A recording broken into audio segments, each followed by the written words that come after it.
हटाती है दुनिया तेरे रास्ते से हटाती है दुनिया तेरे रास्ते से हटाती है दुनिया तेरे रास्ते से हटाती है दुनिया इशारों से मुझको बुलाती है दुनिया इशारों से मुझको बुलाती है दुनिया देखूं लहरिज़ में दुनिया का इशारा देखूं लहरिज़ में दुनिया का इशारा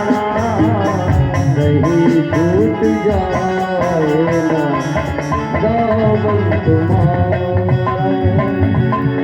कहीं छूट जाए ना दामन तुम्हारा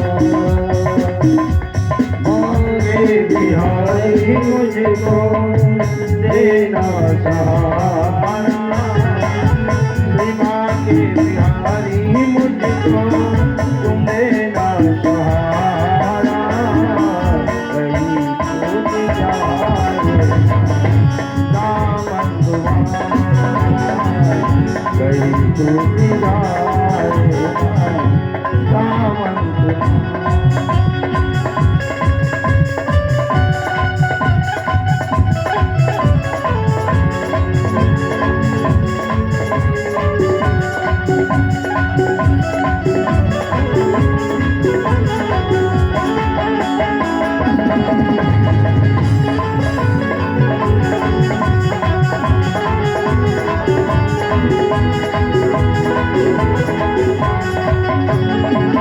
बड़ी भूल की जो दुनिया में आया बड़ी भूल की जो ये दुनिया में आया बड़ी भूल की जो दुनिया में आया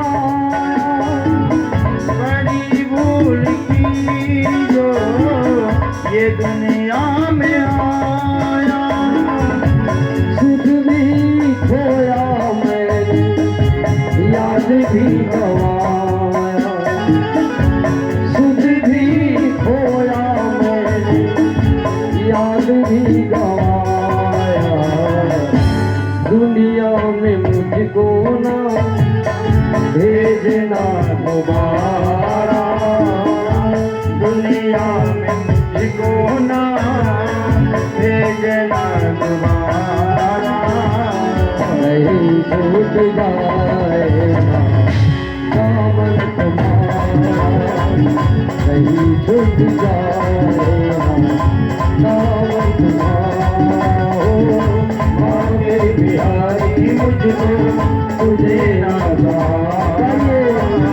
मांगे बिहारी मुझको तुझे ना सहारा कहीं छूट जाए दामन तुम्हारा कहीं छूट जाए दामन तुम्हारा कहीं छूट जाए दामन तुम्हारा बाबे बिहारी मुझको तू देना सहारा मांगे बिहारी मुझको तू देना सहारा कहीं छूट जाए दामन तुम्हारा कहीं छूट जाए दामन तुम्हारा कहीं छूट जाए दामन तुम्हारा कहीं छूट जाए दामन तुम्हारा कहीं छूट जाए दामन तुम्हारा जय जय श्री राधे। ये दुनिया में किसी का सहारा मत लेना, पर हाँ बाके बिहारी ये दुनिया में बस तेरा ही सहारा है। श्री सुखदेव जी राजा परीक्षित को कहते हैं कि महाराज, बहुत दिन बाद जब प्रद्युम्न बढ़े और भगवान की माया के बल से प्रद्युम्न बढ़ गया और माता रति और प्रद्युम्न का जब उस अवस्था में मिलन होता है तो सचमुच भगवान उसको विराट रूपों में दर्शन दिए और दर्शन देकर के रति माता को कहने लगे कि रति, तू भय से मुक्त हो गया, विकारों से मुक्त हो गया और तू जो कार्य कर रहा है वो मात्र पति के लिए नहीं, संसार के हर स्त्रियों के लिए, हर सौभाग्यवती माताओं के लिए। रामायण में बाबा गोस्वामी जी ने माता रति के बारे में बहुत सुंदर शब्द लिखा है। कहे कि खंड और अखंड, माता लोग ध्यान दीजिएगा,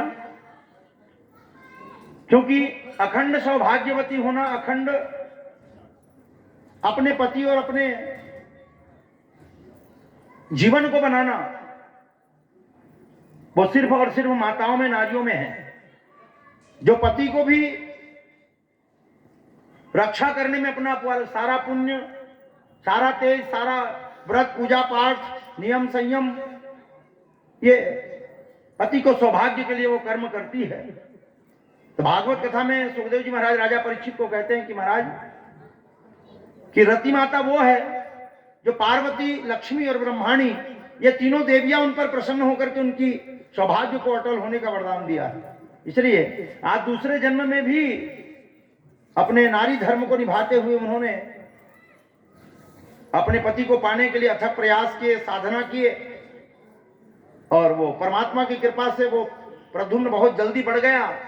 और भगवान जब विराट रूपों में दर्शन दिए तो कहने लगे कि रति, तुम्हारी साधना ही मुझे प्रकट किया है, तुम्हारा तप ही मेरे घर तू बहू बनने के लायक सौभाग्य को प्राप्ति की है। क्योंकि मैंने पूर्व जन्म में ही कह दिया था कि रति, संसार में बहू या लक्ष्मी उस घर में होती है जिस घर में वो कर्म करके एक अच्छा परिवार को सुंदर बनाने में अपना फर्ज निभाती है। तूने अपना परिवार, अपना फर्ज निभाया है, तब कहीं पिछले जन्म का कर्म मुझे ये देने का तुझे अवसर मिला है, जो मुझे तुम जैसे बहू के रूप में और कामदेव जैसा पुत्र प्रद्युम्न मुझे मिला है। प्यारे सज्जनों, प्रद्युम्न जो होते पुत्र के रूप में प्राप्त हुए और माता रति उनके बहू के रूप में प्राप्त हुए। उसे नारी धर्म के बारे में बताते हैं, नारी धर्म का सीख। क्योंकि माता सीता ने भी 14 साल के वनवास में माता अनुसुईया को नारी धर्म के बारे में बताए कि संसार में है अनुसुईया, पति से बढ़कर के पति संसार का, और व्रत, पूजा, संयम, नियम या साधना जो हर नारियों के अंदर में है, तो उनसे तेज, उनसे भगवान भी परीक्षा लेने में हार जाती है। सचमुच जब नारी धर्म के बारे में सीख अनुसुईया ने सती को बताए, सीता को बताए और सीता मैया अनुसुईया को बताए। सबसे ज्यादा तो अनुसुईया माता ने सीता को ज्ञान दिए, क्योंकि जब उनके कुटिया पर गई तो राम लक्ष्मण एकांत जगह में बैठा था और मां अनुसुईया से जब माता सीता मिली तो मां सीता अकेली अपने आप को जंगल में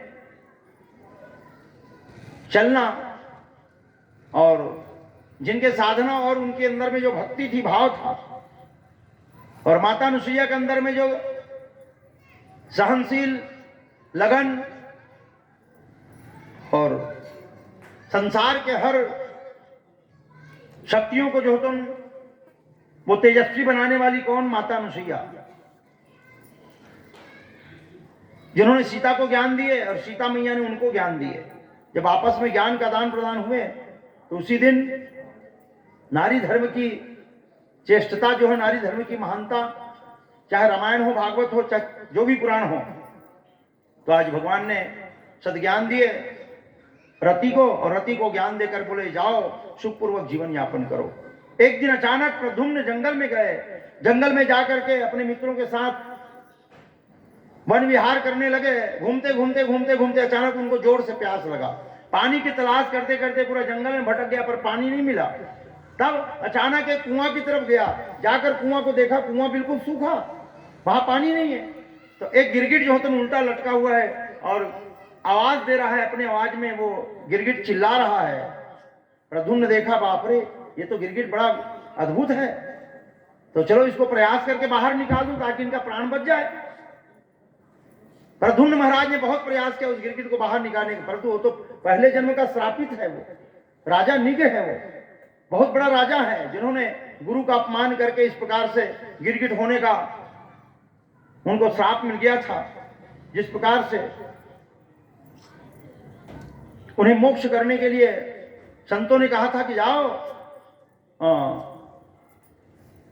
द्वारिका के राजा बनकर के कृष्ण जब उनके संतान पुत्र हो गए, उसी के संदेश से तुम कृष्ण के पास तुम्हारा जन्म और मोक्ष का जो तुम विस्तार रहेगा, जब वो बताएगा जाकर के, तब आकर के भगवान के द्वारा ही तुम्हारा मोक्ष होगा।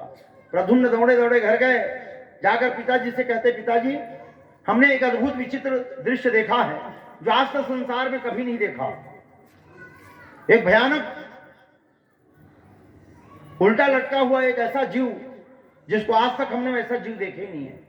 कृष्ण बोले कि कौन सा जीव है? बोले चलो हमें भी दिखाओ।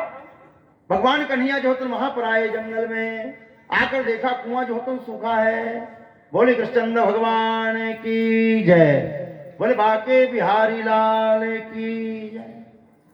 तो कुआं सूखा है, वहां अगर गिरगिट को देखा, गिरगिट उल्टा लटका है। भगवान समझ गया, दूर से देख के समझ गया कि ये तो श्रापित है, ये मेरे कारण ही आज तक ये यहां पर लटका हुआ है।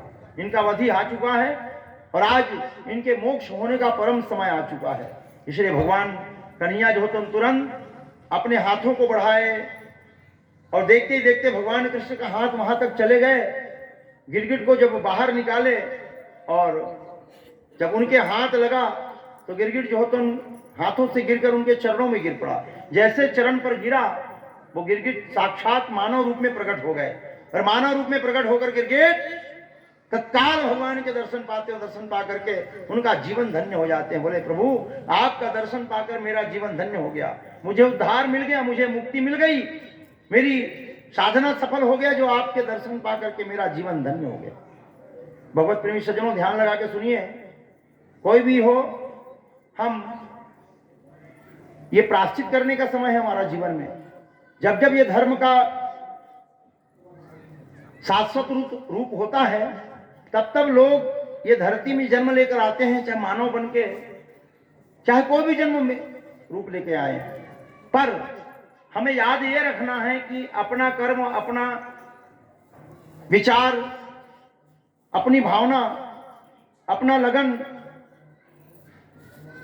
ये सारे के सारे ना निष्कपट भाव से आप ठाकुर जी के चरणों में, भगवान गोविंद के चरणों में सदा समर्पित भाव से कार्य कीजिए। दिखावा अगर कार्य करोगे, दिखावा अगर पूजा करोगे, तो वो दिखावा जैसा तुमको फल मिलेगा। बस आज भगवान कृष्ण कहते हैं कि जिन्होंने समर्पित भाव से मुझे याद किया है, मेरा फर्ज बनता है कि मैं उनके हर संकट में, हर दुख सुख में काम आऊं। दुनिया वाले तुमको भूल जाएंगे, पड़ोसी भूल जाएंगे, रिश्तेदार भूल जाएंगे, पर हाँ ये कन्हैया किसी को नहीं भूलता। ध्यान लगा के सुनिए कि सत्य सनातन धर्म और सत्य को अमल करने वाले संसार के जितने भी राहगीर हैं, वो अपने राह को ना भटके, अपना राह पवित्र और सुंदर बना ले और सुंदर मार्ग पर चल करके अपने जीवन को धन्य बना ले। क्योंकि ज्ञान और संत का कभी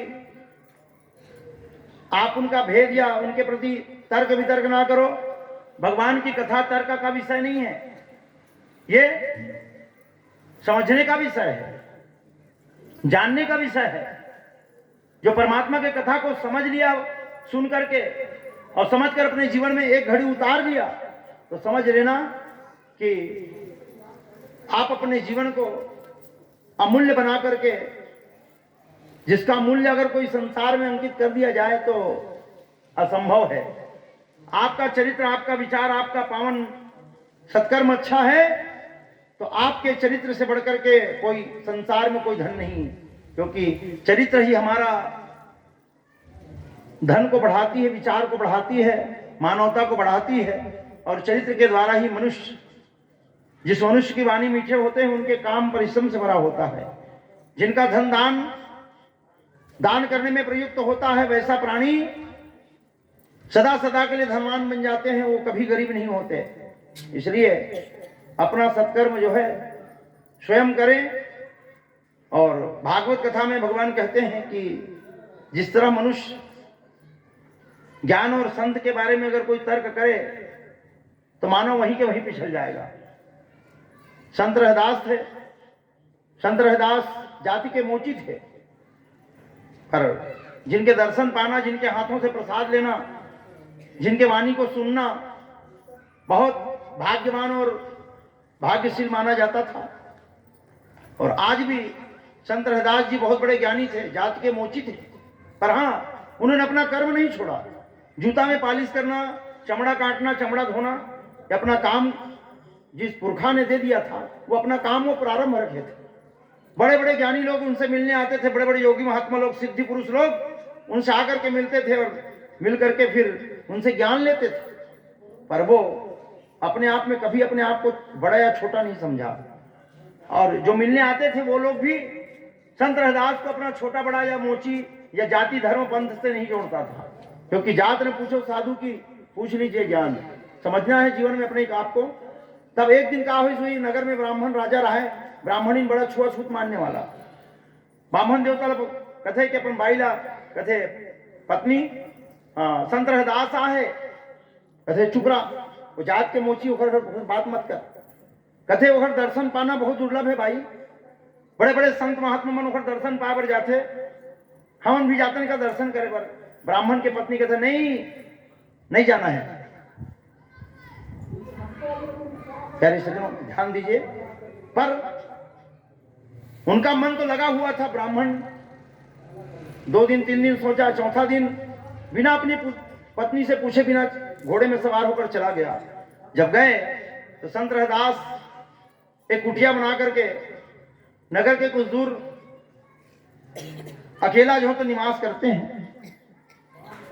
और जैसे राजा वहां पर गए ब्राह्मण देवता, तो रहदास जी चमड़ा धो रहा था, चमड़ा धो कर रहा था उसी कुटिया में बैठ के। तो राजा जगदीश तो बड़े मुश्किल से उसके पास गए, और बड़े भाग्यवान उसके पास जाते हैं संत महात्मा लोग।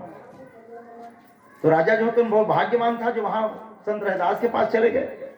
जब उसके पास गया तो जाते ही उनके हाथों में वो चमड़े का पानी दे दिया। कौन? संत रहदास मोची जो है अपने हाथों से निकाल के पानी उसके हाथ में दे दिया। अब उसको क्या करना है? संत के हाथ से दिया हुआ प्रसाद है, उसको पीना था उसको, पर पिए के बजाय उसको कपड़े में गिरा दिए। कह रहे गंदा पानी मुझको दे दिया। जब विचार गंदा हो गया, मन गंदा हो गया। संत के हाथों से, ज्ञानियों के हाथों से। और आप अपने कर्म, जिस कर्म के द्वारा मन में खिन्नता, मन में विचार, मन में भावना, जिस भावना के द्वारा तुम्हें वो फल मिले या ना मिले, पर जरूर आपको समझदारी होना बहुत जरूरी है। एक नासमझ के कारण से आपने जिस पानी को पीना था उस पानी को कपड़े में डाल दिए और तुरंत दर्शन किए, पानी को ऐसे पीने के बहाने ऐसे मुंह तरफ ले गए और सारे पानी को कपड़े में डाल के चले गए। जब घर गए तो दरवाजा में पत्नी उनके खड़ी इंतजार कर रही है। बोले कहाँ गए थे बिना बताए? बोले क्या बताऊं, मेरा मन रहा नहीं गया, मैं संत रहदास के दर्शन करने चला गया। बोले कपड़े उतार, तुरंत कपड़ा उतार। मोची के घर गया था, कपड़ा उतार। तुरंत पानी लाके वहां नहवा दिए अपने पति को, कपड़ा उतरवा दिए। धोबी को बुलवाए, बोले जाओ रे धोबी को बुलवा करके कपड़ा को धुलवा के लाना। धोबी घर में नहीं था, 9 साल के कन्या थे। वो कन्या आए, बोले क्या बात है माता? बोले इस कपड़े को तुरंत धो के ला नदी से। तुरंत कपड़े को बाहर भिजवा दिए धोने के लिए। तब वो जो दाग लगा हुआ था ना, जो दाग लगा हुआ था, वो मोची के लड़की मुंह से चूस करके निकालने लगा। जैसे मुंह से चूस के निकाला, तुरंत वो पानी का जो असर है ना, दाग का असर है, पूरा शरीर में फैल गया। यानी वो साक्षात देवी का रूप हो गया। मतलब 9 दुर्गा माता जो है प्रथम शैलपुत्री च द्वितीय ब्रह्मचारिणी तृतीयम चंद्रखंडेति कुष्मांडेति चतुर्थकमम पंचमम स्कलमाति षष्ठमम कात्यानि सप्तमम कालरात्रि च महागौरी चाष्टमम नवम सिद्धदात्री च नव दुर्गा प्रकृति। मां नव दुर्गा के रूप में शैलपुत्री ब्रह्मचारिणी कुष्मांडा स्कंदमाते के अलग अलग 9 रूपों में जो तो माता रानी प्रकट हो गए। कब? जब कपड़ा को धोए चूसे और घर गए तो घर में उनका रूप 9 रूपों में हो गया। माता पिता देखकर आश्चर्य हो गए, बोले बाप रे, ये हमारी कन्या क्या हो गया? साक्षात देवी का रूप हो गया। बात धीरे धीरे नगरों में फैलने लगा। कपड़ा को तो पहुंचा दिया राजा के घर, पर दूसरा दिन पूरे नगर में बात फैल गई। धीरे धीरे 2 दिन 3 दिन 4 दिन में जगह जगह ये बात फैलने लगी। बड़े बड़े लोग दर्शन करने आए। एक कन्या का 9 रूप होना, साक्षात देवी का रूप होना। बहुत भीड़ लग गई राजा धोबी के घर में। इतना भीड़ लग गया, चारों तरफ भीड़ लग गया, भीड़ ही भीड़ उस 9 कन्या को देखने के लिए, 9 दुर्गा को देखने के लिए। जब भीड़ लग गया, अचानक 5वां 6वां दिन में पत्नी खुद कह रही है। कौन? ब्राह्मण के पत्नी कह रही है। क्या कह रही है? अपन राजल कहा था अपन पति ला, चलो तो चलो हमारा धोबी घर जो है ना, 9 कन्या 9 साल के थे, 9 दुर्गा के रूप अवतार ले है। चलो हमन जाबो दर्शन करबो। दर्शन के अभिलाषा से वहां पर जो तुम ब्राह्मण और ब्राह्मणी राजा रानी दोनों सवार होकर चले गए। जब धोबी के घर गए तो धोबी और धोबनी उनको देखकर आश्चर्य हो गए। बोले चलो राजा साहब हमारे घर आए। बोले धन्य हमारा भाग, पहले बार कहीं राजा हमारे घर आए हैं। उनका अभिनंदन किए, स्वागत किए। जब जैसे ही राजा रानी दोनों अंदर गए तो 9 साल की कन्या जो वो खड़े हो गई और खड़े होकर के हाथ जोड़ लिए। बोले आपके दर्शन के लिए हम आए हैं और आप दुनिया को दर्शन दे रही हैं, हमें भी दर्शन दीजिए, हम पर कृपा कीजिए, हमको आशीर्वाद दीजिए। हमारे सामने आप हाथ क्यों जोड़ रहे हैं? तो 9 साल की कन्या बताने लगी, महाराज ये जितने भी कृपा मुझको मिला है ना, सिर्फ आपकी कृपा से मिला है। कैसे? मेरे कृपा से कैसे? बोले महाराज मैंने 1 सप्ताह पहले जो कपड़ा आपका धोया था ना, जो दाग लगा हुआ था, वो दाग को चूस कर मैंने निकाला था, और वही दाग जो है ना मेरे शरीर में जो तुम आज शक्ति प्रदान किया है। इस बात को सुनकर राजा बोले, सिर में हाथ रख दिए। रानी बोले बाप रे, कौन सा दाग? बोले वो संत रहदास ने जो चमड़े का पानी दिया था वो दाग। बोले हाँ पत्नी वही, ध्यान से सुन। बोले संत के हाथों से जो मिलता है ना वो अमृत और पारस से भी ज्यादा अमूल्य होता है। इसलिए संत का स्वभाव और संत का प्रसाद, संत के वाणी सदा हितकर होते हैं संसार में। इसलिए प्रसाद क्यों? पूजा के बाद, आरती के बाद, कथा के बाद, चाहे कोई भी यज्ञ करें, हम चौका भी करें, चौका आरती होता है तो प्रसाद अंतिम में भाव रहता है। कथा होने के बाद अंतिम में भाव रहता है कि प्रसाद थोड़ा मिल जाए। प्रसाद का मतलब है वो कथा को पूर्ण करने वाली और हमारे शरीर के एक औषधि के रूप में, शक्ति के रूप में और भगवान के चरण के धूल के रूप में हमें वो प्रसाद हमको प्राप्त होता है। जो प्रसाद को खाने से हमारे मन का रोग दूर हो जाते हैं और मन को शांति मिलती है भगवान के प्रसाद खाने में। इसलिए प्रसाद आरती के बाद, आरती कथा को पूर्ण करती है, हमारी पूजा को पूर्ण करने वाली है वो आरती।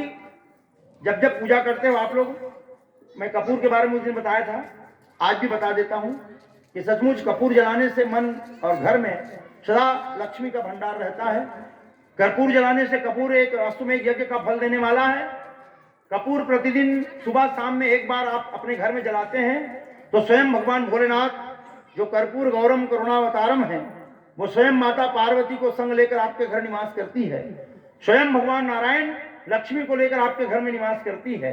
इसलिए सबके घर में कपूर, जो अश्वमेध यज्ञ में, जो अश्वमेध यज्ञ 1000 भागवत का पुण्य देने वाला, बड़े से बड़े तप साधना और बड़े बड़े यज्ञ को पूर्ण करने वाला एक अश्वमेध यज्ञ।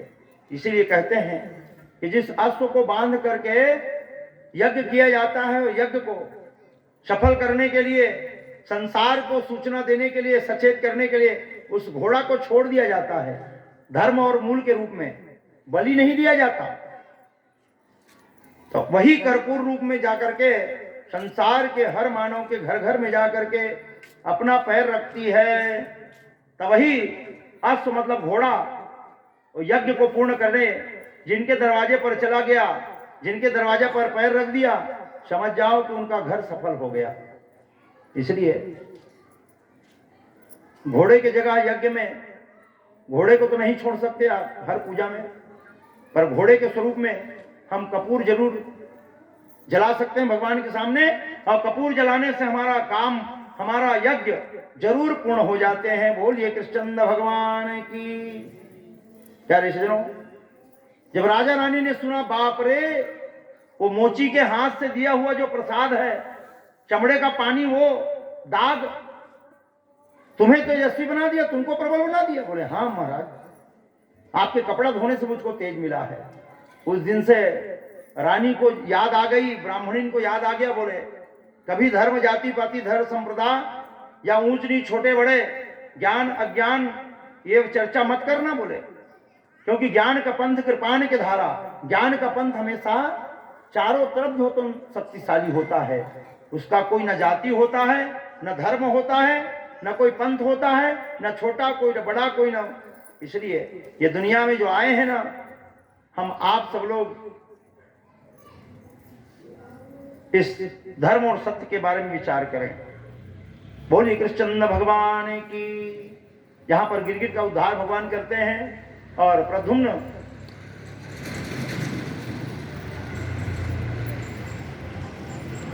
जिस प्रकार पिता और माता के आशीर्वाद पा करके सुखपूर्वक रहने लगे, किसके साथ? माता रति के साथ। वो कामदेव है, कामदेव ने अपने पिता को पा करके, अपने कर्म के फल को पा करके प्रद्युम्न के रूप में जन्म लिया है। माता रति कभी सोचा नहीं था कि मैं ये पद में, ये आसन मुझको मिल जाए। कौन सा आसन?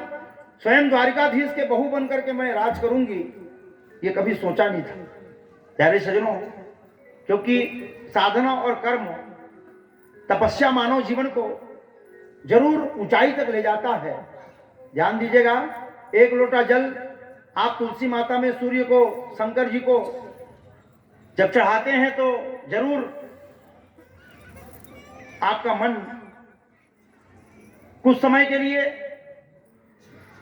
एक घड़ी के लिए जरूर वो भोलेनाथ पर लगता होगा। मन लगता है तब कर्म होता है, कर्म होता है तो फल आज नहीं तो कल, कभी ना कभी वो फल प्राप्त हम सबको होगा, ये बिल्कुल तय है। तो देखिए, जब समस्या आती है तो समस्या के हल के लिए हम लोग भटक जाते हैं इधर उधर। भागवत कथा में ये बात बता रहे हैं कि समस्या देवताओं के पास था। सभी माता ध्यान दीजिए, बोली कृष्णचंद्र भगवान की। समस्या किनके पास थी? समस्या देवताओं के पास। समस्या का हल कौन करा? ये कामदेव ने किया, माता रति ने किया। क्योंकि रति माता को पूछा था देवता लोग, बोले मैया तुम अपने पति को जलते हुए देख सकते हो, या तुम अपने पति को दान दे सकते हो, त्याग सकते हो? किसके लिए? संसार के हित के लिए, देवताओं के हित के लिए, जन कल्याण के लिए। इतने में माता रति बोले हाँ, मेरा सबसे बड़ा प्राण से प्रिय है मेरा पति, और मेरा पति है तो पूरा मेरा सुहाग है। और अगर इस कार्य के लिए अगर मैं और मेरा पति अगर कोई मान जाता है तो मैं सहर्ष उनको देने के लिए तैयार हूं। पत्नी जब तैयार हो गए, क्योंकि कामदेव को पूछा तो कामदेव बोले कि मैं तो तैयार हूं, मेरी पत्नी को पूछ लो, अगर वो सह जाएगी मुझको देखकर जलते हुए, संसार के लिए, जन कल्याण के लिए, जनहित के लिए, तो मैं सहर्ष अपने शरीर को देने के तैयार हूं। प्यारे सज्जनों, यही माता रति ने इतना बड़ा साहस किया था। तब भगवान ने बोला कि वाह, बोले ऐसा नारी आज तक संसार में मैंने कभी नहीं देखा।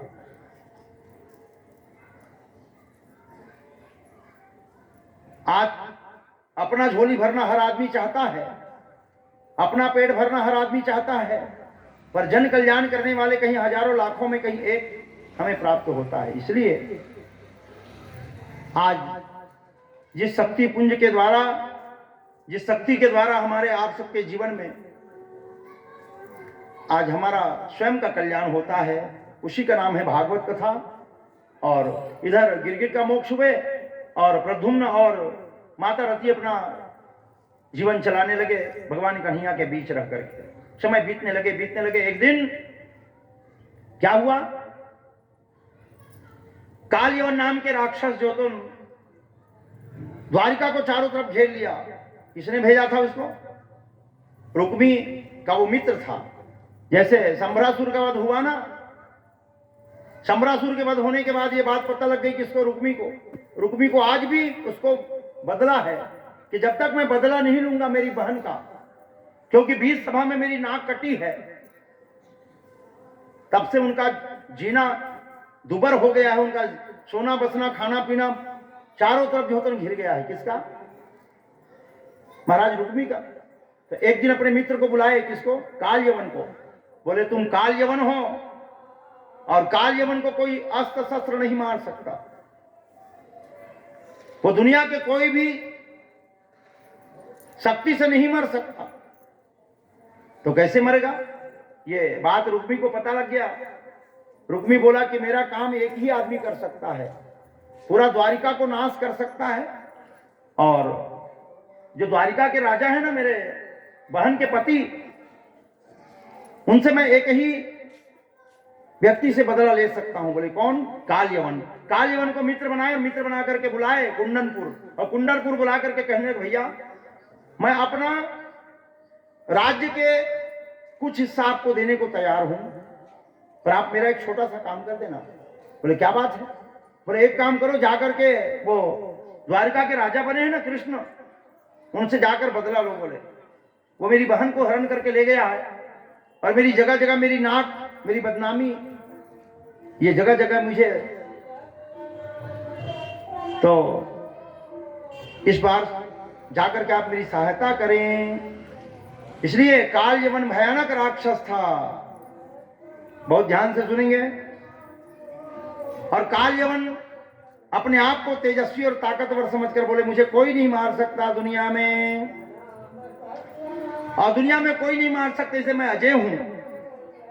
निकल गया अपनी औक्षणी सेना लेकर के द्वारिका में प्रवेश हुए, चारों तरफ द्वारिका को घेर लिए, और द्वारिका के राजा को चिल्ला रहे हैं, बोले आओ और आकर के बताओ कि दुनिया में मुझे कौन जीत सकता है, मैं अजय हूं, मुझे कोई नहीं जीत सकता। चारों तरफ जो तो हाहाकार मच गई, प्रजा लोग इधर उधर भटकने लगे, उन्होंने अपना कार्य शुरू कर दिए, प्रजा लोग उनको तड़फाने लगे, क्योंकि उनके साथ जो आए थे ना गण लोग, वो जाकर के द्वारिकापुरी को चारों तरफ घेर लिया, और घेर करके अपना आतंक मचाने लगे। भगवान जो तुम दौड़े दौड़े निकले, द्वारिका के राजा भगवान कन्हैया दौड़े दौड़े निकल करके बोले रुको, रोक दिए, बोले रुको। रोकने के बाद कहने लगे कि अगर तुमको लड़ना है तो मुझसे लड़ो, प्रजा को क्यों दुख दे रही हो? प्यारे सजनों, तब इतने में काल यमन राक्षस कहने लगे कि आओ मैं तुमको ही मारने आया हूं। प्यारे सजनों, काल यमन भगवान कन्हैया को जो तो निशाना लगाए, भगवान कन्हैया बोले ठीक, आकर के तुम्हें जो करना है वो कर लो। तब काल यमन आकर के उसको प्रहार करने लगे भगवान को।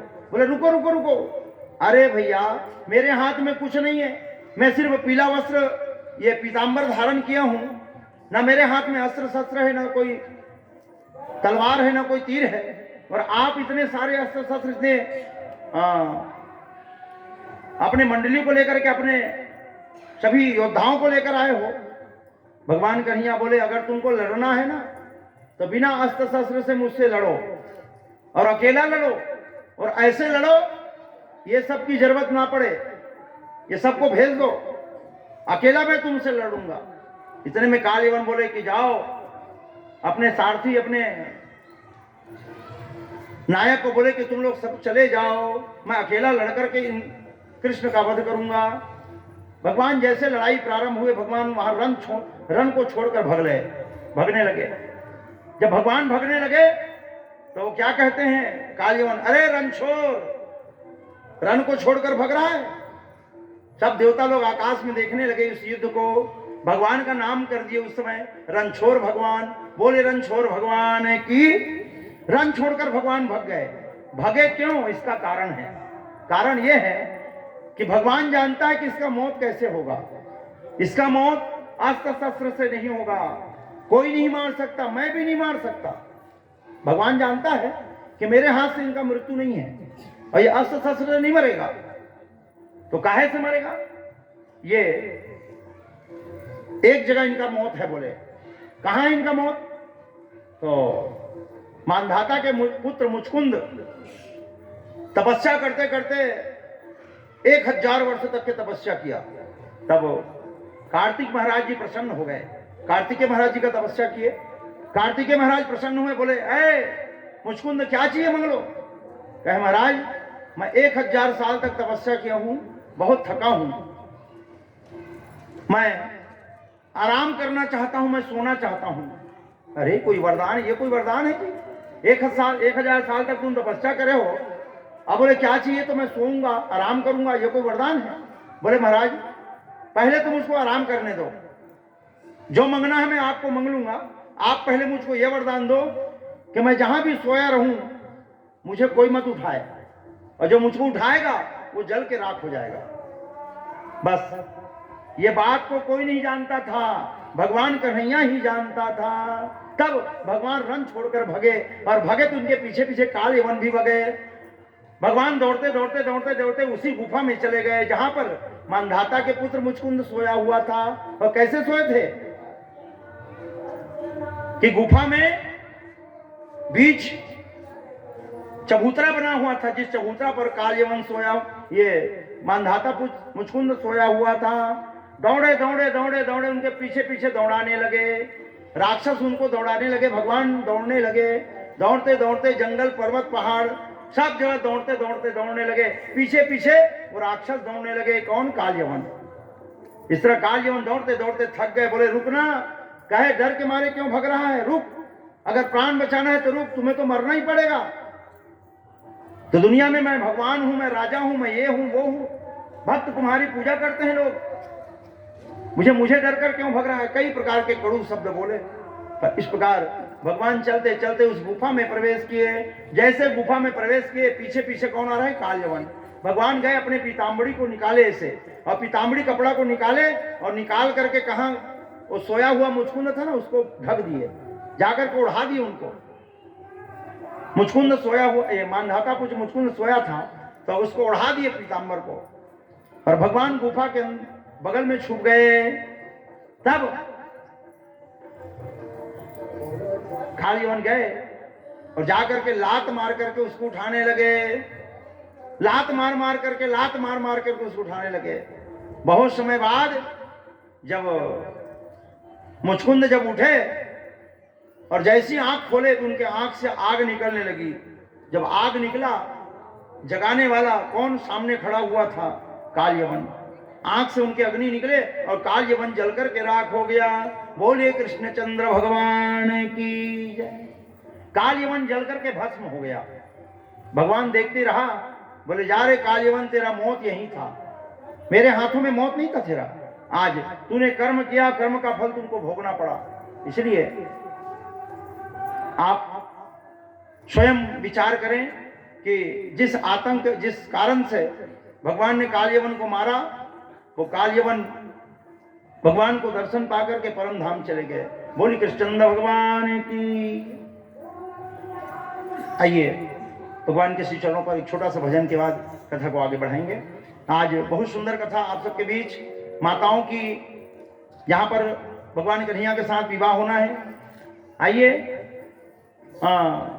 कल रुक्मणी के विवाह की चर्चा हुई थी, आज सत्यभामा, जामवंती, कालिंद्री, लक्ष्मणा, भावना, भद्रा, ये माताएं जो तुम शक्तियां हैं, ये वेदों की सुक्तियां हैं, जिनके द्वारा माताओं का विवाह भगवान कृष्ण के साथ होना है। वृंदावन बिहारी लाल की जय। जय जय श्री राधे, जय जय श्री राधे।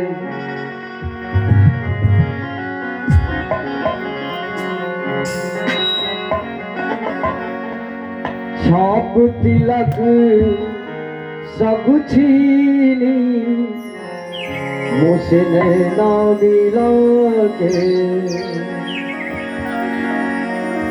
नैना मिला के श्याम, नैना मिला के, नैना मिला के श्याम, नैना मिला के,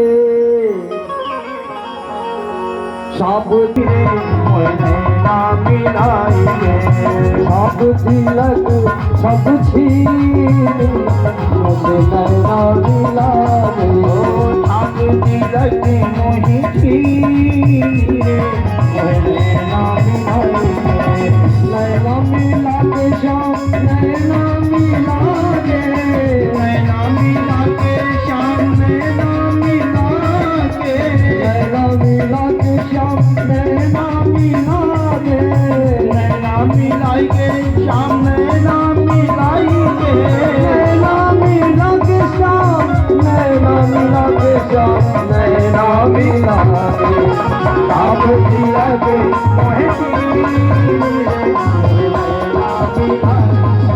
सब तिलक मोहि नैना मिला के सभी लोग ताली का सेवा दें।